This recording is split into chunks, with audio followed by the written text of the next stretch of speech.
नमस्कार दोस्तों, आपका हमारे चैनल फाइनेंशियल एज प्रो पर स्वागत है। घनश्याम सर जो कि बैंक निफ्टी ऑप्शन ट्रेडिंग के किंग हैं, उनका आज तक का एक दिन का सबसे ज्यादा प्रॉफिट लगभग 2 करोड़ का है, जो कि साल 2022 में उनको एक ही ट्रेड में हुआ था। बट हाँ, उन्होंने अपने trading style, trading setup, market behaviour और अपनी साइकोलॉजी को अच्छे से समझा और उन्होंने इन सभी को एनालाइज करके अपनी ट्रेडिंग को एक नए माइंडसेट के साथ शुरू किया और आज वो बैंक निफ्टी ऑप्शन ट्रेडिंग के किंग बन गए हैं। परंतु बहुत कम लोग ये जानते हैं कि घनश्याम यादव सर उत्तर प्रदेश के देवरिया जिले के हैं और उन्होंने शेयर बाजार में अपना पहला कदम 2010 में रखा। उनकी इस ट्रेडिंग लाइफ की स्टार्टिंग मुंबई में हुई जब वे अपने एक दोस्त के घर गए तो उन्होंने देखा कि उनके दोस्त के पिताजी सीधे अपने घर से ही ट्रेडिंग करके पैसे कमा रहे थे। यहाँ से उनकी रुचि ट्रेडिंग में बढ़ी और उन्होंने अपनी नौकरी के साथ साथ ट्रेडिंग सीखना शुरू किया। घनश्याम सर को अपनी शुरुआती दिनों में 2 साल तक लॉसेस का सामना करना पड़ा, लेकिन उन्होंने हार नहीं मानी। उन्होंने अपनी गलतियों से सीखकर एक नए माइंडसेट के साथ ट्रेडिंग करना शुरू किया। घनश्याम सर ने एक इंटरव्यू में बताया था कि वह कटरीना कैफ और आलिया भट्ट से भी ज्यादा टैक्स भरते हैं। इससे आप यह अनुमान लगा सकते हैं कि वह सालाना कितना टैक्स भरते होंगे। इससे हमें यह भी पता चलता है कि वह ट्रेडिंग से कितना पैसे कमाते होंगे। तो घनश्याम सर की ट्रेडिंग सक्सेस को डीपली समझने पर मैंने पाया कि उनकी ट्रेडिंग जर्नी के 4 कोर एस्पेक्ट्स है। फर्स्ट है उनका ट्रेडिंग स्टाइल, सेकंड है उनका ट्रेडिंग सेटअप, थर्ड है मार्केट बिहेवियर को लेकर उनकी समझ, फोर्थ एंड वेरी इम्पोर्टेंट है उनकी साइकोलॉजी। तो अब हम 1 बाय 1 इन 4 कोर एस्पेक्ट्स को देखते हैं। First, trading style. जैसा कि हम सभी को पता है कि घनश्याम सर अपनी ट्रेडिंग में किसी भी इंडिकेटर और ऑप्शन चैन डाटा या अन्य किसी भी डाटा का यूज नहीं करते। तो यदि मैं एक लाइन में उनके ट्रेडिंग स्टाइल को बताऊं तो वो है मोमेंटम ट्रेडर और ब्रेकआउट ट्रेडर। तो मोमेंटम और ब्रेकआउट ट्रेडिंग क्या है या मोमेंटम ट्रेडर क्या करते हैं? मोमेंटम ट्रेडर किसी भी स्टॉक के मोमेंटम का वेट करते हैं और जैसे ही इंडेक्स में मोमेंटम आता है वो उसको राइड करते हैं और प्रॉफिट कमाते हैं। Momentum trading involves taking advantage of fluctuations in market price called volatility by entering into short-term trades with rising prices and volatility and selling them when the momentum reverses. जैसा कि हम सभी को पता है, Ghanshyam sir bank Nifty option में trading करते हैं, जो देश के चुनिंदा बड़े बैंकों का इंडेक्स है, जो कि बहुत ही वोलेटाइल है, जिसके फर्स्ट और लास्ट सेशंस या फर्स्ट 2 और लास्ट 2 आवर्स में काफी मोमेंटम होता है। जनरली किसी भी स्टॉक या इंडेक्स में मोमेंटम आने से पहले कंसोलिडेशन होता है या किसी रेंज की फॉर्मेशन होती है।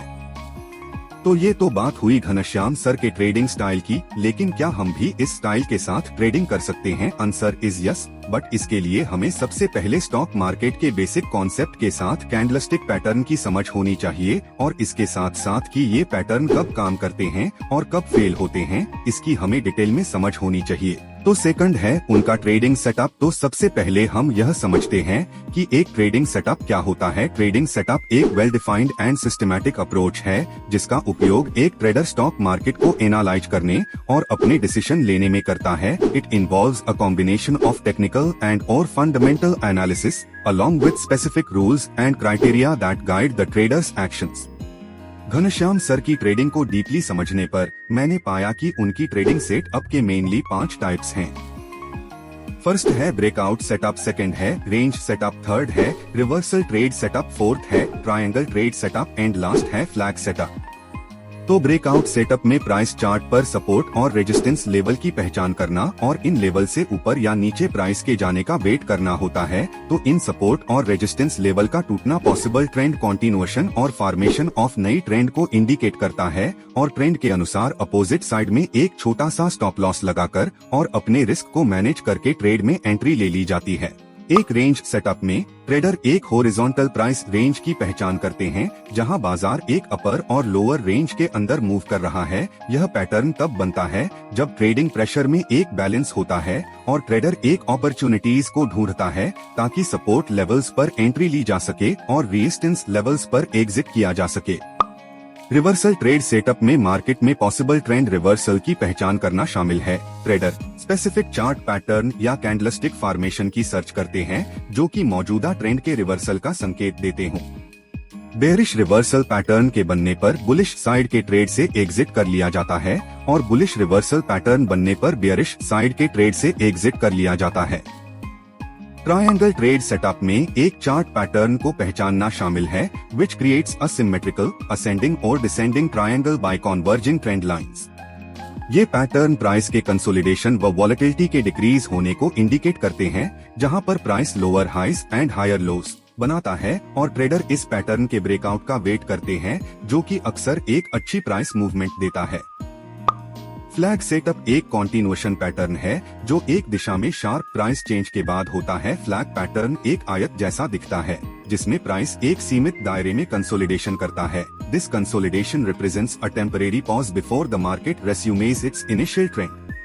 और ट्रेडर पिछले ट्रेंड की साइड में ब्रेकआउट का वेट करते हैं, जो कि एक पोटेंशियल अपॉर्चुनिटी प्रोवाइड करता है। तो अभी तक हमने घनश्याम सर के 2 ट्रेडिंग पॉइंट्स, ट्रेडिंग स्टाइल और ट्रेडिंग सेटअप के बारे में बात की, लेकिन शेयर मार्केट में एक ही इंस्ट्रूमेंट में लाखों लोग सेम ट्रेडिंग सेटअप को यूज करते हैं, तो क्या वे सेम प्रॉफिट कमाते हैं? Answer is no. यहाँ तक तो कई लोग सेम ट्रेडिंग सेटअप को यूज करते हुए लॉस भी बुक करते होंगे। तो ऐसी क्या चीज है जिससे केवल कुछ लोग ही इस मार्केट में प्रॉफिट कमाते हैं? तो इसको हम अपने 3rd और 4th पॉइंट्स में देखते हैं। तो अब हम बात करते हैं मार्केट बिहेवियर की। तो किसी भी अपर ट्रेंड के मेजर 3 फेज होते हैं। फर्स्ट है अक्यूमुलेशन, सेकंड है पब्लिक पार्टिसिपेशन एंड थर्ड है एक्सेस स्पेकुलेशन। और इसी प्रकार से किसी भी डाउन ट्रेंड के भी 3 मेजर फेज होते हैं। फर्स्ट है डिस्ट्रीब्यूशन, सेकंड है पब्लिक पार्टिसिपेशन एंड थर्ड है पैनिक सेलिंग। तो आमतौर पर रिटेल इन्वेस्टर 3rd फेज में एंट्री करते हैं। तो ऐसा क्या हो कि मार्केट के फर्स्ट फेज में ही एंट्री ले ली जाए, और कैसे घनश्याम सर मार्केट के इस फर्स्ट फेज में ही एंट्री ले लेते हैं? वो कंटिन्यूअसली बैंक निफ्टी को लंबे समय तक वॉच करते रहते हैं और अपना पूरा फोकस केवल बैंक निफ्टी पर ही रखते हैं, जबकि अन्य ट्रेडर एक ही समय पर अलग अलग इंस्ट्रूमेंट को देखते रहते हैं। अपना फोकस एक ही इंस्ट्रूमेंट में रखने से आपको उसके फेज की जानकारी रहती है कि मार्केट में आप गलत फेज में एंट्री लेने से बच जाते हैं। तो अब 4th एंड सबसे इम्पोर्टेंट एस्पेक्ट है साइकोलॉजी। यदि मैं कहूँ ट्रेडिंग में 80% से 90% तक केवल और केवल साइकोलॉजी ही जिम्मेवार है, तो आपको कैसा लगेगा? एक बार एक कार रेसिंग कोच ने अपने स्टूडेंटों से पूछा कि कोई कार अपनी हाईएस्ट स्पीड पर किस वजह से पहुंच पाती है, तो सभी स्टूडेंट्स के अलग अलग आंसर थे, लेकिन एक स्टूडेंट बोला, सर ब्रेक। जी हाँ, ब्रेक ही वह वजह है जिसकी वजह से कार को हम स्पीड से चला सकते हैं।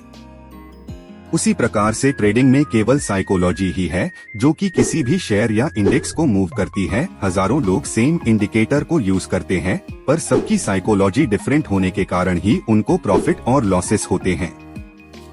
आप इस वीडियो को पॉज करके इस सेंटिमेंट साइकिल को देखिए तो आप समझ जाएंगे कि यह आपके साथ भी हो चुका है या ऐसा महसूस होता है। Market her up and down पर आपकी भावनाओं को जानता है कि आप इस समय क्या महसूस कर रही हैं, और पिछले दशकों से इस ह्यूमन नेचर में कोई फर्क नहीं आया है और यही रिएक्शन चार्ट पर उभर कर आती है।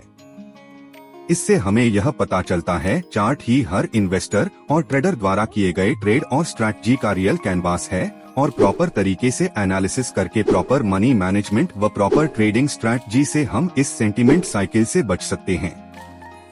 आज की वीडियो में बस इतना ही, और यदि आपको किसी भी एस्पेक्ट को डिटेल में जानना है तो कमेंट सेक्शन में बताना। वीडियो को लाइक कर देना और चैनल को सब्सक्राइब कर देना।